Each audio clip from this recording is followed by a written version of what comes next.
Aquele servidor que tem o maior tempo de serviço no âmbito do Estado. Aí tem uma questão aqui de prova. Segundo a Lei 869, nosso estatuto, o aproveitamento se dá quando? O funcionário demitido voltar, reingressar? Não, isso é reintegração.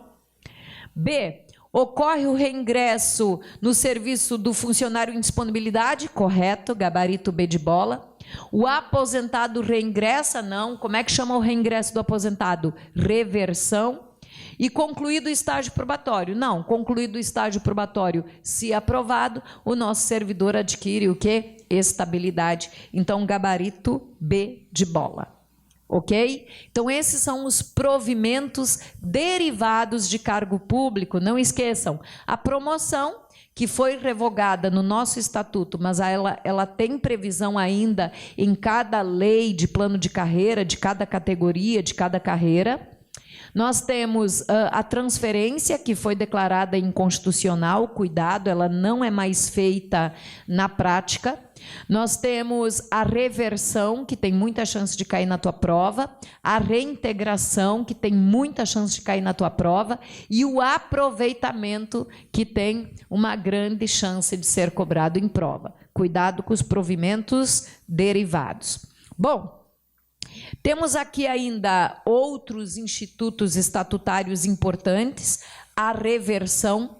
Pessoal, a reversão é parecida com a transferência, tá? Mas a transferência não se faz mais porque é inconstitucional e a reversão ainda acontece no âmbito da administração. Vamos entender a diferença entre transferência e reversão.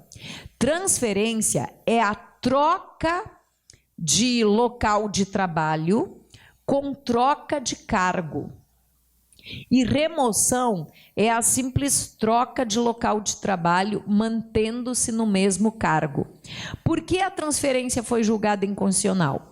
Porque na transferência você não só trocava de unidade de trabalho, de lotação, você não só trocava de local de trabalho, você trocava também de cargo. E isso atualmente não é mais possível, isso é inconstitucional. Agora, a remoção ainda é possível. O que é remoção, gente? É a troca de lotação, é a troca de local de trabalho, mas mantendo-se no mesmo cargo. Isso é possível a pedido do servidor ou de ofício, tá? A pedido ou de ofício do servidor. Então, o servidor pode pedir remoção, ela fica a critério da administração, ela pode ser negada pela administração, você pede e ela pode negar. Ou, como você não tem inamovibilidade, você pode ser removido por ordem da administração, de ofício, né? O prazo que você tem para entrar em exercício é de 30 dias. E a remoção, ela pode se dar de uma para outra lotação, de uma para outra repartição, de um serviço para outro serviço, mas o importante é você entender que você se mantém no mesmo cargo. Se a remoção for por permuta, né, 2 servidores trocando de lotação, tem que ter a assinatura de ambos os servidores no pedido de remoção. Outro instituto que também tem previsão aqui no artigo 81 até 86 do nosso estatuto é a readaptação. A readaptação é possível, mas é sempre ex officio, sempre determinada pela administração. E o que aconteceu aqui? O servidor, ao assumir o cargo, ele passa por uma perícia médica que o julga apto para o exercício das funções, só que ao longo do exercício funcional, o servidor é acometido de uma doença ou sofre um acidente que o incapacita para o exercício dessas funções. Aí, nesse caso, né, o servidor, ele ele pode ser readaptado para uma outra função compatível com o problema de saúde. É lógico que, nesse caso, exige perícia médica.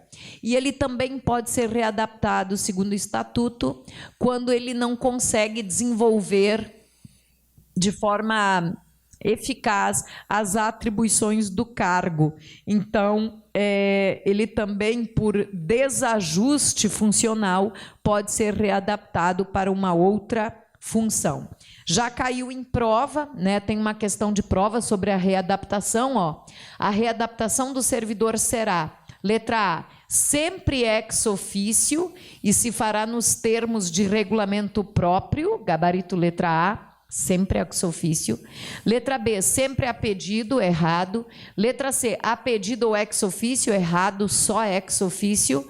Ou a pedido, errado. A readaptação só pode acontecer por ordem da administração. Ela é sempre ex officio no âmbito do Estatuto do Estado de Minas, tá?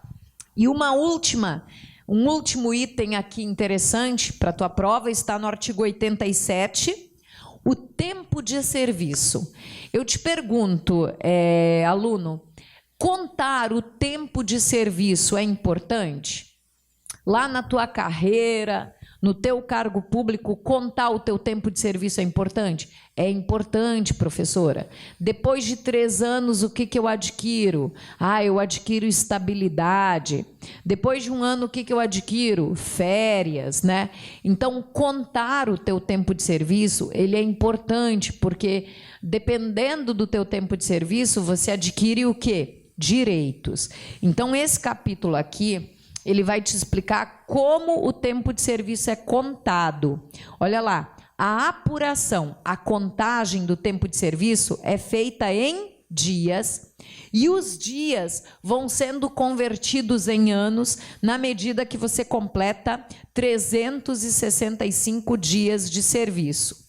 Para nenhum efeito será computado o tempo de serviço público gratuito, tá, gente? Eles só consideram como tempo de serviço público, só é contado como tempo de serviço público aquele tempo efetivamente pago pela administração. Exercício de função pública gratuita não é contada como tempo de serviço.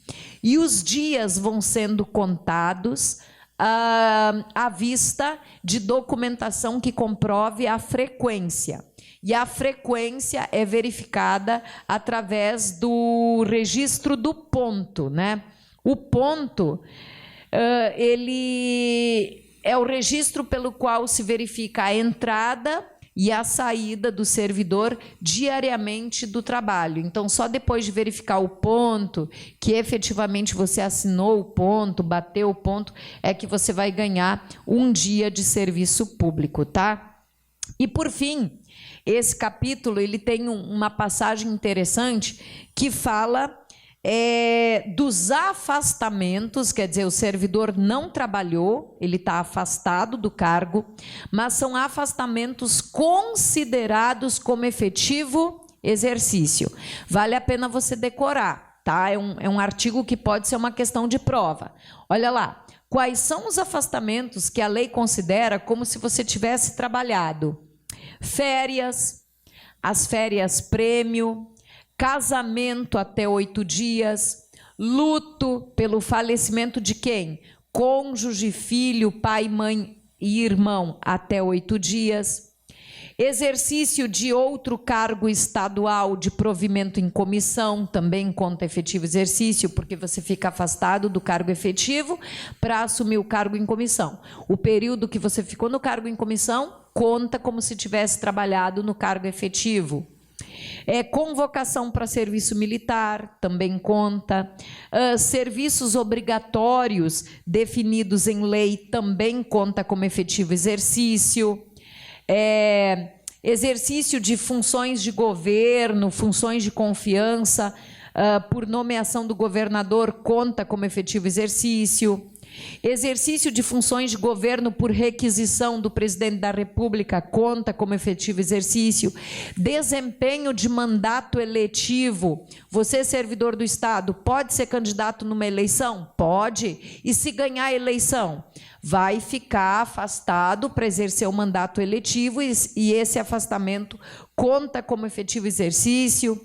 Licenças ao funcionário por motivo de acidente em serviço, doença profissional, licença gestante, missão ou estudo no exterior autorizado pelo governador, conta como efetivo exercício, tá?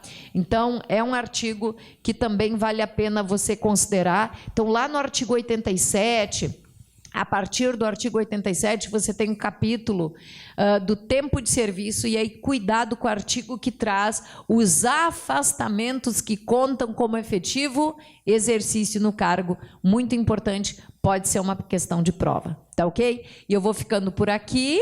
E no próximo bloco, a gente vai trabalhar vacância de cargo público, direitos e vantagens. Mais adiante, a gente vai pegar o regime disciplinar, processo administrativo, responsabilidades do servidor, penalidades que o servidor pode praticar. Então, pode receber em virtude das infrações que praticar, quando cabe uma repreensão, quando cabe uma multa, quando cabe uma suspensão que não pode passar de 90 dias, a demissão a bem do serviço público, tem muita coisa ainda para falar, tá bom?